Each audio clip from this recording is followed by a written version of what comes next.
Hola, ¿cómo están? Soy el doctor Tonatiuh Ávila. Bienvenidos a Rehabilitación y Expertos, un espacio creado para responder a las preguntas más frecuentes de nuestros pacientes en el consultorio y abordar temas de gran interés para todos. En esta ocasión hablaremos sobre rehabilitación e hipertensión arterial. Para ello me acompaña la doctora Citlali Díaz, especialista en cardiología, máster en ecocardiografía clínica avanzada y experta en salud cardiovascular. Citlali, muchas gracias por haber aceptado la invitación. Es un placer tenerte aquí. Muchísimas gracias, Tonatiuh, por la invitación. La verdad es que yo encantada de estar aquí en Rehabilitación y Expertos. Para comenzar, me gustaría preguntarte, ¿qué es la hipertensión arterial y cómo se diagnostica? Muy bien, la hipertensión arterial es una enfermedad crónica. Esto quiere decir que es lenta y progresiva. Hipertensión quiere decir presión alta. Y arterial se refiere a las tuberías por donde circula la sangre en todo nuestro cuerpo. Entonces, cuando hablamos de hipertensión arterial, queremos decir que estas tuberías tienen la presión elevada. Yo siempre les explico a mis pacientes como si fuera una manguera. Imagínense, cuando una manguera la presionamos, el agua sale con mayor presión. Lo mismo ocurre en nuestras arterias. ¿Cómo se diagnostica? Originalmente o clásicamente se nombra que las cifras normales son 120/80. Ahorita vamos a ver algunos cambios recientes que ha ocurrido con respecto a estas cifras. Y de manera clásica se dice que hipertensión arterial es arriba de 140/90. Antes de explicar estos cambios, me gustaría explicar qué significa cada cifra.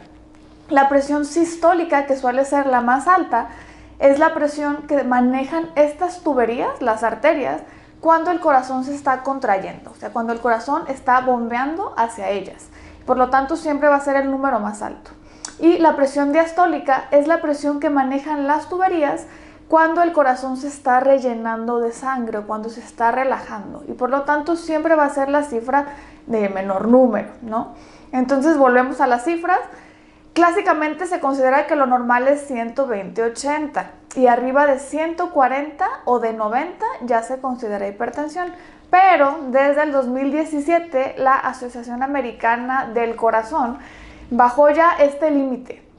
Ya nos pone como límite de la normalidad 120/80. O sea, si te pasas de 120/80 ya hay algo anormal y ya tenemos que hacer una intervención o un cambio en nuestro estilo de vida para volver a lograr las cifras óptimas o excelentes, que básicamente es menos de 120/80. Por ejemplo, alguien que tiene 110/65, 115/70 se considera una presión excelente.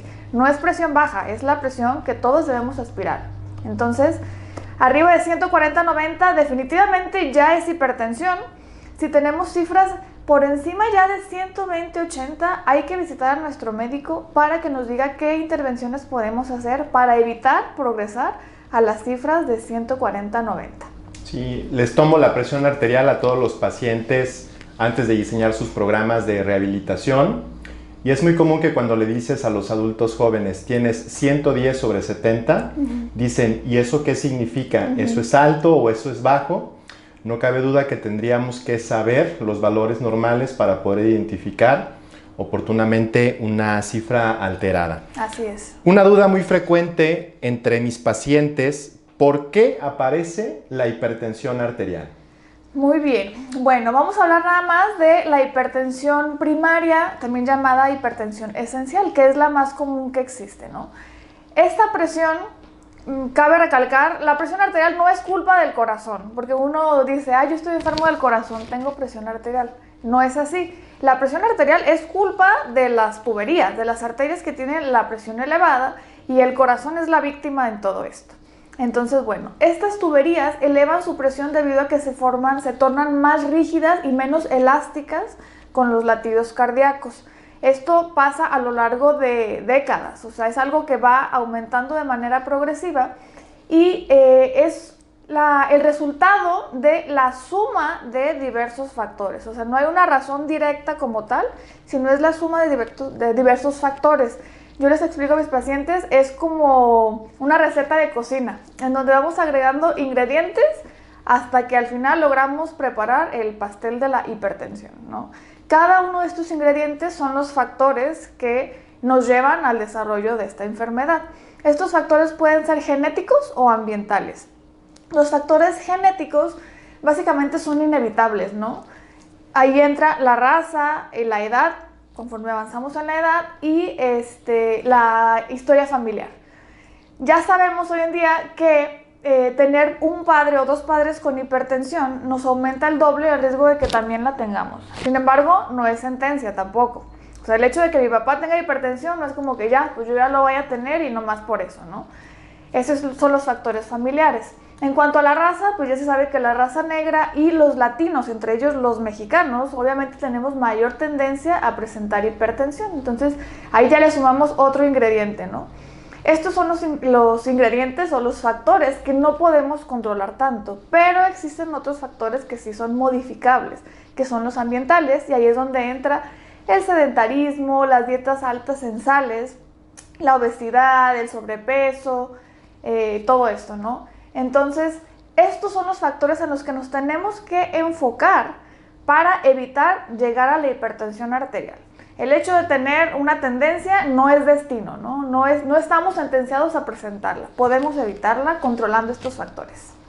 México es un país con un alto índice de obesidad y es increíble cómo cuando les preguntas a los pacientes sus antecedentes personales patológicos, la incidencia de hipertensión arterial entre sus familiares de línea recta o incluso en ellos mismos también es elevadísimo. Sí. Recuerdo que mis maestros en la Facultad de Medicina llamaban a la hipertensión arterial el asesino silencioso. En cuanto a esto, ¿cuáles son los síntomas de la hipertensión arterial, Citlali? Muy bien. La pregunta del millón, ¿no? ¿Cómo debemos sospecharla, no? ¿Cuáles son los síntomas? Ahí te va. La verdad es que una vez que tú empiezas a siquiera sospechar, no tendré hipertensión arterial, ya vas tarde. Ya vamos tarde, no tenemos que empezar a sospecharla, tenemos que buscarla desde antes, ¿no? Por lo tanto, tenemos que checarnos desde antes de siquiera sospechar si yo pudiera tener hipertensión arterial. ¿A partir de cuándo? 18 años, ¿no? Cumplimos los 18 años y tenemos que empezar a checarnos la presión arterial. Es la única manera de detectarla a tiempo. ¿Por qué? Porque la gente pregunta, ¿cuáles son los síntomas, no? La gran mayoría de las personas no presenta absolutamente ningún síntoma, no sienten nada, ¿de acuerdo? Pero tienen las cifras elevadas y estas cifras ya están haciendo daño en los órganos diana, que son los órganos que son víctimas, ¿no? Existe una creencia muy común que uno dice, ay, yo no siento nada. Creen que si no se siente, no está haciendo daño, pero no es así. El daño está haciendo de manera constante y progresiva y a través de los años. Y ya cuando uno siente algo es porque ya es demasiado tarde porque el daño ya está establecido. Me pasa muy común en la consulta que cuando detectamos cifras de presión alta le dices al paciente, ¿sabes qué? Pues parece que tienes hipertensión. Y se sorprenden, dicen, ¿cómo? Pero yo no siento nada. O dicen, a mí no me duele la cabeza. Les digo, es que no tienen que sentirlo. Incluso hay pacientes que llegan a decir, no, doctora, es que yo así manejo la presión. No, hombre, yo casi me infarto, ¿no? Antes que ellos cuando me dicen eso, les digo, es que no es que así la manejes, es que tienes las cifras elevadas y tarde o temprano va a acabar por manifestarse, ¿no? Entonces no hay que esperar a sentirlo, ni siquiera a sospecharlo. Lo correcto es empezar a checarnos desde los 18 años la presión arterial y estarlo repitiendo de manera anual o máximo ya cada 3, cada 5 años, ¿no? Pero hay que adelantarnos a esto, hay que detectarla a tiempo para poder controlarla. Quizás es por esta ausencia de síntomas graves que los pacientes dicen, pues me comentaron que tenía hipertensión arterial, pero la realidad es que yo no siento nada. Y posteriormente haces una toma de su TA y encontramos cifras altísimas. Sí. ¿Se tomó su medicamento? No, doctor, pues es que la verdad no me siento mal y dejé de tomármelo hace un mes. Muchas veces dejamos para mañana lo que podemos atendernos el día de hoy. ¿Cuáles son las complicaciones de la hipertensión arterial maltratada? Ok. Bueno, como ya lo mencionabas, la hipertensión arterial es llamada también la asesina silenciosa. ¿Por qué? Pues por esto mismo que ya vimos, ¿no? No presenta síntomas inicialmente, por eso es silenciosa, pero poco a poquito, pianito, ahí va haciendo daño hasta que presenta las complicaciones. ¿Cuáles son los principales órganos víctimas de la hipertensión arterial? Corazón, cerebro, vasos sanguíneos, riñón y los ojos. ¿Cómo se daña el corazón?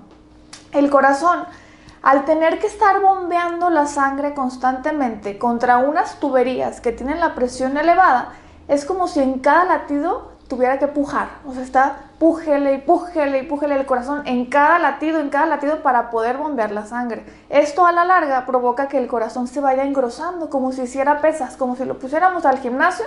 Se va haciendo cada vez más grueso este corazón, o el miocardio, que es como tal el músculo cardíaco, ¿no? Uno diría, bueno, pues está más fuerte mi corazón, ¿no? Pero no, al hacerse más grueso y más musculoso, le cabe menos sangre. Entonces esto puede llegar a provocar síntomas de insuficiencia cardíaca. Y no solo ahí. Esto se llama hipertrofia ventricular, ¿no? O también llamada cardiopatía hipertensiva, que es cuando está muy crecido el músculo cardíaco a consecuencia de la hipertensión mal controlada. Si sigue pasando el tiempo, llega un punto en donde el corazón dice, ¿sabes qué? Ya me cansé de estar pujándole, ¿no? Todo el tiempo, de estar bombeando contra una fuerza elevada, y llega un momento en que se cansa este corazón y ahora se debilita, ¿no? Pierde esa fuerza y caemos en la insuficiencia cardíaca, que es cuando los pacientes ya tienen una capacidad funcional totalmente alterada, ¿no? Caminan pocos pasos y se ahogan, no pueden dormir completamente recostados porque sienten el ahogo, tienen tos nocturna, se les hinchan las piernas, presentan el edema. Entonces hay que evitar llegar a este punto, ¿no? El punto en el que el corazón se cansa de tanto estar luchando contra la presión elevada. Otra de las consecuencias de la hipertensión es que promueve la formación de aterosclerosis. La aterosclerosis como tal es, yo le explico a mis pacientes, es como si hubiera sarro dentro de las tuberías. Este sarro está formado por colesterol y calcio y son arterias que están rígidas. Conforme este sarro avanza, se puede llegar a obstruir por completo las arterias, las tuberías. Todas las arterias se pueden ver afectadas de todo el cuerpo. Las que nos preocupan más son las arterias coronarias, que son las que nutren el corazón. El corazón como tal también requiere tener sus propias tuberías. Entonces estas tuberías que lo nutren, si se llega a obstruir una, eso se considera un infarto y es una emergencia médica que tiene que ser atendida en ese momento, ¿no? Para tratar de abrir la arteria de manera inmediata. Es otra de las consecuencias de la hipertensión.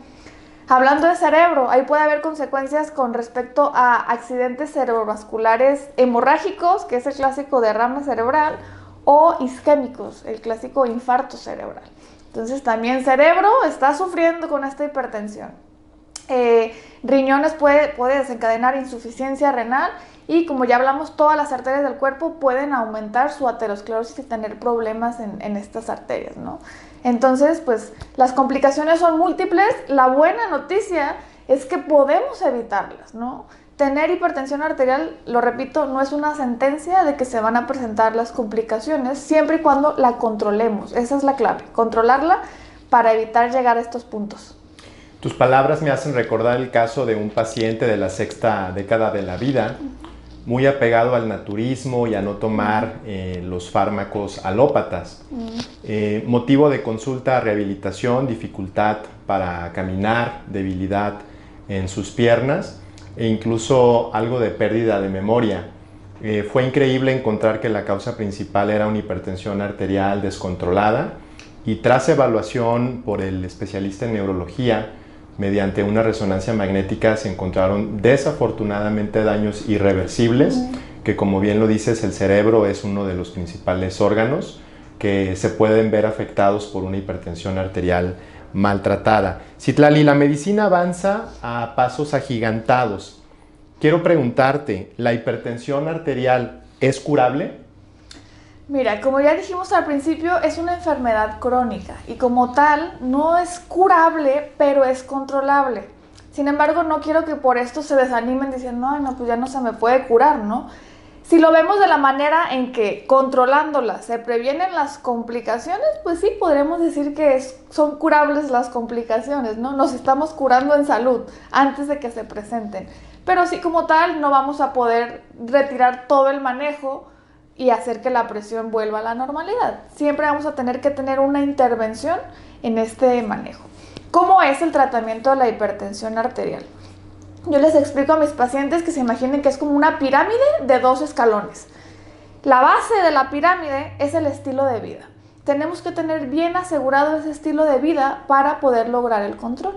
Y el pico de la pirámide son los medicamentos. La buena noticia es que se puede controlar la presión arterial solo teniendo la base. Hay pacientes que solamente corrigiendo su base, que es el estilo de vida, podemos lograr el control. Y no se puede controlar la presión solo con medicamentos. O sea, por eso es importante tener la base bien establecida. ¿En qué consiste el estilo de vida saludable? Básicamente, dieta y ejercicio. ¿Cuáles son las dietas recomendadas? La famosa dieta DASH y dieta mediterránea. No me voy a meter en detalles para que lo chequen, pero lo importante aquí es saber que una dieta no es algo que se prende y se apaga. No es como que me voy a poner a dieta y ya terminé mi dieta. No, es algo que tenemos que adoptar de por vida, como estilo de vida, ¿no? Entonces, adoptar este estilo de dietas es lo que nos va a ayudar a controlar la presión. En cuanto al estilo número 2, ejercicio y actividad física. Tenemos que mantenernos activos, es una obligación, no es opcional. O sea, no es como que yo elijo la dieta y el ejercicio, no. Tienen que ser los dos en conjunto, ¿no? Y la actividad recomendada es hacer ejercicio aeróbico moderado, 150 minutos a la semana, que generalmente se puede repartir en 30 minutos, 5 días a la semana, ¿no? Es lo mínimo. O puede ser 75 minutos de actividad intensa, que básicamente sería como correr, y la actividad moderada sería una caminata acelerada. Esto acompañado además de ejercicios de fuerza, que bueno, pues tú eres el experto en todo esto, ¿no? ¿Qué te digo? Y en mantenernos activos, en evitar el sedentarismo, en evitar estar mucho tiempo sentados, actividades en donde casi no nos paramos, casi no nos movemos, evitar ese tipo de estilo de vida. Eso es en cuanto a dieta y ejercicio. Obviamente, evitar el tabaquismo, si estamos fumando, suspenderlo de manera tajante, o sea, 0 cigarro, porque un cigarro es casi lo mismo que una cajetilla. Entonces, suspenderlo de manera completa. Si no tomamos, no empezar a tomar, y si tomamos, hacerlo con un límite, que es una bebida al día en mujeres y 2 bebidas al día en hombres. Es el límite y no se vale juntarlas para el fin de semana. Detectar si hubiera o no hubiera problemas de apnea del sueño, que este es un problema muy común que nos impide lograr el control correcto de la hipertensión arterial. El síndrome de apnea del sueño pues es un trastorno que se presenta durante el sueño, en donde se colapsa la vía aérea y hay periodos de hipoxia en que baja el oxígeno. No me voy a meter mucho en esto, pero es algo que se tiene que detectar y tratar para poder lograr el control de la hipertensión arterial. Y obviamente pues control de colesterol y en general el estilo de vida consiste en esto, ¿no? Ya los fármacos, pues es el segundo paso, y eso ya lo tenemos que ver directamente con nuestro médico para que nos diga exactamente cuál es el mejor fármaco o el mejor conjunto de fármacos para controlar la presión arterial si es que fuera necesario. Es decir, los pacientes le pueden ganar a la hipertensión arterial, y en esa batalla son claves el ejercicio físico y la eliminación de estos hábitos nocivos, como lo son el consumo de tabaco, como bien lo mencionaste. Ahora, creo que la pandemia nos ha enseñado muchas cosas, y no cabe duda que los fármacos son cada vez más efectivos. ¿Cuáles son los mejores medicamentos para tratar la hipertensión arterial? Mira, de medicamentos tenemos una variedad y de todo, surtido rico, ¿no? Hay muchísimas familias de medicamentos para tratar la hipertensión. Están los IECAS, ARA2, calcioantagonistas, diuréticos, beta bloqueadores. Tenemos así un abanico de opciones. No hay un medicamento como tal que sea el mejor. Tenemos que siempre elegir el medicamento adecuado para el paciente. Y el objetivo es lograr el control evitando efectos secundarios, ¿no? Porque hay medicamentos que pueden llegar a tener ciertos efectos secundarios. Entonces yo no te puedo decir como tal, este es el mejor, no. Cada médico, cada cardiólogo, cada médico general tiene sus medicamentos favoritos con los que ya está acostumbrado a controlar a sus pacientes. Lo importante es llegar al control de la manera más sencilla para el paciente. ¿Cómo es la manera más sencilla? Yo siempre trato de elegir medicamentos que tengan un periodo de acción largo, o sea, que se tomen una sola vez al día para promover el apego al tratamiento, porque de repente pasa de que tiene que tomarse un medicamento cada 8 horas y ya se le pasó el del mediodía, y luego en la noche ya se le atrasó, entonces todo eso promueve el descontrol. Si elegimos medicamentos que duran 24 horas su efecto, Eso facilita que el paciente pueda tomárselo en cuanto se levanta y listo, ya no se vuelve a acordar todo el día del medicamento y favorece que esté controlado. Generalmente también es mejor combinar medicamentos en una sola pastilla, que ya vienen así en algunas presentaciones. Es raro que alguien se logre controlar solo con un medicamento. Generalmente se requieren 2 en combinación de familias diferentes. Lo importante aquí, lo que tiene que quedar más claro es que no es tanto el medicamento, sino el equipo que se haga entre el médico y el paciente. Porque me pasa muy común que de repente me llegan pacientes que me dicen, uy no, el otro cardiólogo me dio un medicamento y no me controló la presión. Y yo les digo, a ver, ¿y usted hizo la tarea? La tarea es que usted tiene que estarse checando su presión, haciendo su automonitoreo en casa y tener la evidencia para saber si el medicamento que le dio su médico está funcionando o no está funcionando, o incluso le está bajando la presión de más, ¿no? Entonces, el paciente tiene que hacer su tarea y estar en comunicación constante con su médico para hacer ajustes. Esto es importante. No hay un medicamento que como tal yo te lo dé y listo, ya te aseguro que te la va a controlar y ya no te vuelvo a ver. No, los medicamentos se tienen que ajustar, se tienen que titular porque cada persona es diferente. Entonces, para eso es hacer la tarea. Tener la evidencia de, no, ¿sabes qué? Parece que con este medicamento todavía no te estamos controlando, vamos a agregar esto, o vamos a subir la dosis, o vamos a bajar la dosis. Es un trabajo en equipo en donde el paciente tiene que estar haciendo su automonitoreo de la presión arterial y en constante comunicación con su médico para lograr el objetivo. Sí, sobre todo también considerar la parte económica al pensar que son medicamentos que deberán tomarse por mucho tiempo, quizás de por vida, y que la capacidad económica, los recursos que los pacientes puedan tener, también son un factor importante para hacer la prescripción. Obviamente cuando los pacientes adquieren sus medicamentos de forma privada y no de forma institucional, que también puede ser un problema por el desabasto que algunas instituciones públicas pueden tener. En los últimos años he rehabilitado a más adultos jóvenes con hipertensión arterial. ¿A partir de qué edad y cada cuánto tiempo se debe checar la presión arterial, Citlali? Así es, como tú lo has dicho, en los últimos años, las últimas décadas, han cambiado las costumbres de manera increíble, ¿no? En la actualidad nos movemos mucho menos de lo que se movían nuestros papás y mucho menos de lo que se movían nuestros abuelos, que eran mucho más activos. Entonces, este sedentarismo o este cambio en los hábitos ha generado que las enfermedades crónicas como diabetes, hipertensión, sobrepeso, obesidad se generen a edades más tempranas. ¿Cuál es la recomendación? Ya lo mencioné. A partir de los 18 años tenemos que checarnos nuestra presión arterial. Por lo menos una vez al año estarla checando. Es un procedimiento totalmente benigno que no le hace daño a nadie y nos da muchísima información, sobre todo cuando logramos detectar de manera temprana la hipertensión y evitamos las complicaciones. Entonces, 18 años a checarnos. No hay que esperar a sospechar nada, sino hay que adelantarnos a estas enfermedades y detectarlas a tiempo. Y promover la actividad física en la población de adultos jóvenes que, como así lo dices tú, pues cada vez somos más sedentarios y el trabajo, los propios dispositivos inteligentes nos hacen movernos menos. En muchas casas, estos aparatos forman parte del botiquín familiar. Sin embargo, ¿son confiables los brazaletes electrónicos para medir la tensión arterial?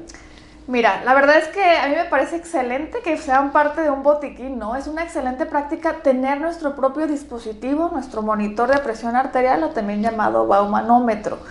Muchas veces los pacientes me preguntan, ¿cuál es el bueno, no? ¿Cuál compro? ¿Cuál adquiero? Mira, la Sociedad Americana del Corazón, la Asociación Americana del Corazón, perdón, recomienda que sean electrónicos los que adquieran los pacientes para estar haciendo su monitoreo. O sea, electrónicos y no manuales, que son los que típicamente utilizamos los profesionales de la salud, los que son de la bombita y que requieren un estetoscopio, tienen 1000 mangueras. La verdad es que son más complejos los manuales. Por lo tanto, la recomendación es que adquieran su dispositivo electrónico, que son muy sencillos, muchos nada más tienen un botón de encendido y apagado, ¿no? Ahí sí, la clave es que sea de brazo, no de muñeca. ¿Por qué? Los dispositivos de muñeca son mucho menos confiables porque miden la presión de unas arterias muy pequeñas que tenemos aquí en la muñeca.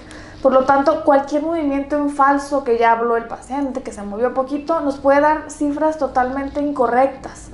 Los dispositivos de brazo miden la presión de la arteria braquial, que es una arteria mucho más grande, por lo tanto los hace mucho más confiables. Entonces, si piensan adquirir un dispositivo, por favor, que sea de brazo y que sea un dispositivo validado. Hay que checar si está validado o no, no todos están certificados. Pueden checarlo en una página de internet que se llama validatebp.org, en español es validatebp.org. Ahí pueden checar si el dispositivo está o no está validado para estar confiables, ¿no?, con sus cifras, que sea de brazo. Es decir, si son confiables, Sí. pueden tener menos precisión que los baumanómetros clínicos, pero importante es que los pacientes, sobre todo aquellos con hipertensión arterial, pero también para los que no tenemos, de vez en cuando nos podamos tomar la presión arterial, podamos identificar quizás alguna cifra alterada de forma más temprana. Podemos encontrar un tutorial en YouTube, pero el consejo del experto siempre es mejor. ¿Cómo es la manera correcta de medir la presión arterial, Citlali? Ok, también tiene su ciencia, no es cualquier cosa medir la presión arterial. Primero, tenemos que prepararnos, tanto mentalmente como físicamente. Media hora antes de que nosotros vayamos a checar la presión arterial, no debemos haber tomado café, comidas muy abundantes, haber fumado o haber hecho ejercicio. Si nosotros hicimos eso 30 minutos antes, mejor esperarnos, ¿no?, a que pasen los 30 minutos, porque esos factores nos pueden modificar la presión. Una vez que cumplamos eso, ahora sí, nos vamos a sentar en un lugar tranquilo donde ya nos vayamos a medir la presión. Me faltó comentar también, vejiga vacía, hay que ir al baño, ¿sale? Okay. Nada de tener ganas de ir al baño. Entonces ya que estamos preparados, nos sentamos en algún lugar donde nos vayamos a checar la presión, puede ser un sillón, puede ser una silla con un escritorio, ya listos con nuestro dispositivo ahí, porque ya no nos podemos volver a parar. Vamos a reposar 5 minutos sin hacer nada, relajados, sentados. Y ahora sí, ya que pasan los 5 minutos, nos vamos a poner nuestro brazalete y vamos a presionar el botón. Durante la toma, tenemos que tener una posición, los dos pies bien plantados en el piso, o sea, no se vale cruzar las piernas, la espalda recargada. El brazo tiene que estar apoyado ya sea en la silla donde estamos o en el escritorio, o sea, no hay que cargar el brazo, hay que tenerlo apoyado. Sí. Y el brazalete tiene que estar a la altura del corazón, ¿de acuerdo? No hablar y no movernos. Todo eso es la ciencia para tomar la presión arterial. El momento más importante es cuando se está desinflando, no cuando se infla. O sea, primero se infla y llega hasta cierto nivel y después comienza a bajar lentamente, y ese es el momento más importante, pues es cuando mide la presión. Una vez que nos da las cifras, por ejemplo, me salió 115/75, excelente, ¿no? Las apuntamos, hay que registrarlo todo hay que dejarlo en evidencia, ¿no? Las vamos a apuntar, 115/75, y también podemos apuntar el pulso, 60 de pulso, que muchos dispositivos, la mayoría lo reportan. Nos vamos a esperar 1 minuto y la volvemos a checar. ¿Por qué? Porque siempre hay que corroborar las cifras, o sea, no hay que quedarnos nunca con la primera. Siempre volvemos a checar. Si el número coincide o es muy similar, me sale 117/67. No, pues sí era real, ¿no? Y ya la volvemos a apuntar y decimos, es correcto. Si sale muy diferente, o sea, si sale 150/100, dices, caray, entonces, ¿cuál es la normal, no? Te la checas una tercera ocasión para saber cuál de las dos era la que estaba más cercana a lo que estás manejando, ¿no?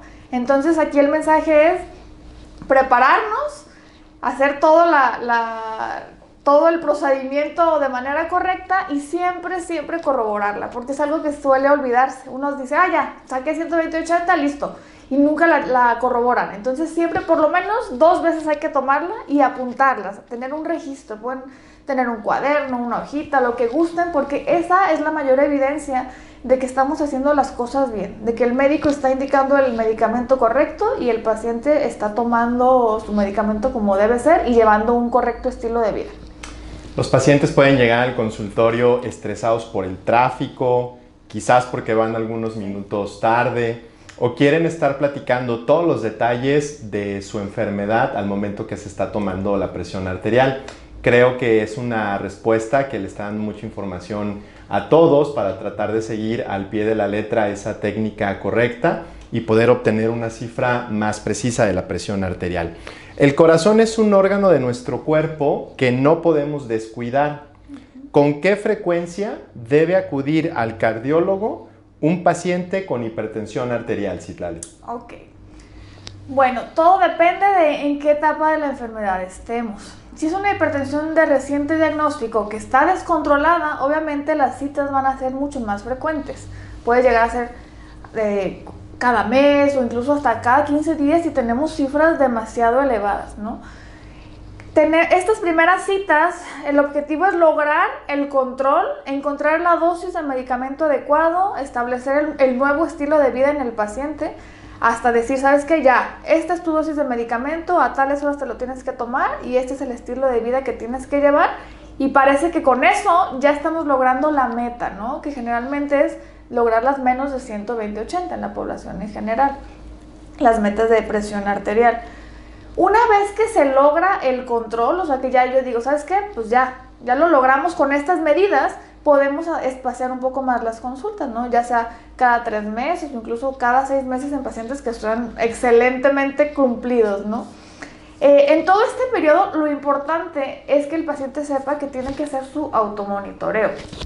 Yo siempre les digo a mis pacientes, cuando no estamos todavía controlados, el automonitoreo de la presión tiene que ser 2 veces al día mínimo, ¿no? Mañana y tarde, para saber cómo la traemos. Una vez que ya yo les digo, ¿saben qué? Pues en tu tablita yo veo que ya todas las cifras están en metas, podemos espaciar un poquito más el automonitoreo y hacerlo unas 3-4 veces por semana el chequeo, ¿de acuerdo? Pero nunca dejarlo a ciegas, o sea, nunca decir, me tomo la presión y pues yo creo que estoy bien. Siempre corroborarlo. O sea, este automonitoreo tiene que ser algo constante a lo largo de la vida. Porque de repente, tomando una misma dosis, se nos pueden modificar las cifras, ¿no? Se nos pueden descontrolar y uno no se da cuenta. Entonces ya traemos meses de descontrol y ya hasta que vamos a consulta nos damos cuenta. Entonces, la clave aquí es el automonitoreo del paciente, estar en constante comunicación con su médico y pues mantenerlo como un estilo de vida, ¿no? No hacerlo por un periodo de tiempo y luego al rato ya me curé y ya puedo volver a las andadas. Qué información tan útil y tan interesante. Sin duda tus respuestas generarán reflexiones que permitirán prevenir, identificar y tratar oportunamente la hipertensión arterial. ¿Qué conclusión le dejas a todos nuestros seguidores? Ok, de conclusión me gustaría agregar un poco de estadística. De acuerdo a la última encuesta de Ensanud del 2016, se calcula que cada 4 mexicanos tiene hipertensión arterial, pero casi la mitad de ellos no lo saben, o sea, no se han enterado. Y aparte, de cada 10 personas que tienen hipertensión arterial, solo 3 están controladas. Entonces imagínate la de complicaciones que se nos vienen los próximos años, ¿no? Con estas personas que no están controladas. Yo les quiero invitar a cambiar esta estadística. Comencemos a checarnos la presión desde los 18 años de edad. Y si ya tenemos hipertensión, busquemos el control, ¿no? Visitemos a nuestro médico y hagamos equipo. Tenemos que recordar que la hipertensión arterial es una de las principales causas de mortalidad en todo el mundo. Y tener muy presente que podemos prolongar nuestra esperanza de vida practicando un estilo de vida saludable. A final de cuentas, ¿quién no tiene una persona conocida con hipertensión arterial? Así es. Citlali, muchas gracias otra vez. Ha sido una charla muy agradable y quisiera preguntarte, ¿cómo pueden contactarte todos aquellos que tengan alguna pregunta sobre este y otros temas de cardiología? Me pueden encontrar en redes sociales. En Instagram estoy como cardio-dra.citlali, con i latinas las dos y doble L al final, Citlali. En Facebook estoy como cordiale.cardio. Mi página web es www.cardióloga-guadalajara.com y mi WhatsApp es 33 24 72 39 57. Sin duda por ahí recibirás algunos mensajes y algunas llamadas. Quiero darles las gracias a todos ustedes por formar parte de este proyecto, pedirles que se suscriban. Recuerden que pueden encontrarnos en YouTube y en Spotify. Les pido que compartan esta entrevista con sus amigos y con las personas que creen más pueden necesitar esta valiosa información. Nos vemos en el próximo episodio. Muchas gracias.